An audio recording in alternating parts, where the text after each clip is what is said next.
Hi అండి. మేమైతే ఈ దివాళీకి గోరింటాకు అయితే పెట్టేసుకుంటున్నాము. తిరుపతిలో గోరింటాకు దొరకటమే ఎక్కువ. మా పక్కింటి ఆంటీ అయితే కొంచెం గోరింటాకు ఇచ్చింది. దీన్ని మిక్సీలో వేసి రుబ్బుదామా అంటే గిన్నె అంత చిన్న గిన్నె ఉండదు, సరిపోదు.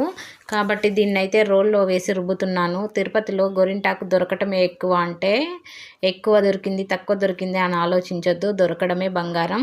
చూడండి, దీన్ని అయితే ఇప్పుడు మంచిగా ఒక 10-15-20 నిమిషాలు అయితే పట్టింది ఇది రుబ్బేసరికి. దీంట్లో ఎర్రగా పండాలంటే చింతపండు గుజ్జు వేసి రుబ్బుకుంటే చాలా ఎర్రగా పండుతుంది. నేనైతే కొంచెం సేపే పెట్టుకున్నాను, ఒక 20 నిమిషాలు పెట్టుకున్నాను, అంతే ఎర్రగా అయిపోయింది. మా పాపకైతే గోరింటాకన్నా కోనన్నా చాలా ఇష్టము, ఇంట్రెస్ట్గా పెట్టించుకుంటుంది. కొంచెమే గోరింటాకు కాబట్టి మాకైతే చెరొక చేయికే వచ్చింది. ఇద్దరం పెట్టేసుకున్నాము. చూడండి, ఒక 20 నిమిషాల నుంచి నేను కడిగేసుకున్నాను, ఎర్రగా అయిపోయింది, చాలా బాగా పండింది.